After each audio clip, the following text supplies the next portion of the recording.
Inilabas na ng Purple Hearts ang 3 bagong supplements nito para sa pangkalahatang kalusugan. Kung ano-ano ang mga ito, alamin sa report ni Gianna Llanes. Kilalanin si Crisel George. Sa edad na siyam, binabago na niya ang mga patakaran. Kilala bilang Little CEO, si Crisel, ang batang tagapagtatag ng Purple Hearts, isang lifestyle brand sa Pilipinas na may layuning malapit sa kanyang puso, ang nutrisyon. Kasama ng kanyang mga magulang, nagsimula ang kanyang paglalakbay sa business industry sa isang matapang na misyon. Tulungan ng mga batang hirap pakainin ng masustansyang pagkain sa pamamagitan ng paggawa ng mga bitamina na gugustuhin talaga nilang inumin.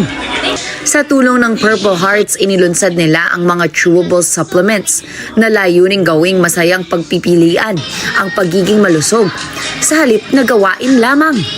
I've been doing currently well. Purple Hearts has been a trusted product. Knowing as the little CEO of the Philippines, it feels nice and wonderful. It's actually hard but easy at the same time. It's because that you know that I have to learn school and lots of more things, you know. So it's really important. Ngunit hindi lang sa negosyo umiikot ang mga pangarap ni Crisel. Noong kanyang ika-9 na kaarawan nitong Hulyo, inilabas niya ang kanyang unang single na Birthday Love, na siya mismo ang tumulong isulat. Kasabay nito, nagbigay siya ng donasyon sa 9 na charity at inilunsad ang Purple Hearts Foundation, isang non-profit organization na tumutugon sa malnutrisyon at kakulangan sa micronutrients sa mga bata. Ipinakilala rin ang aktor at dancer na si Rodjun Cruz bilang brand ambassador ng kumpanya upang higit pang palawakin ang advokasya nito sa pamamagitan ng entertainment. Pinuri ni Rodjun ang mga produkto ng Purple Hearts, lalo na ang kanyang paborito, ang Mighty Boost, na tumutulong sa kalakasan ng kalamnan, buto at paglaki, at naging katuwang niya sa matinding ensayo para sa Stars on the Floor.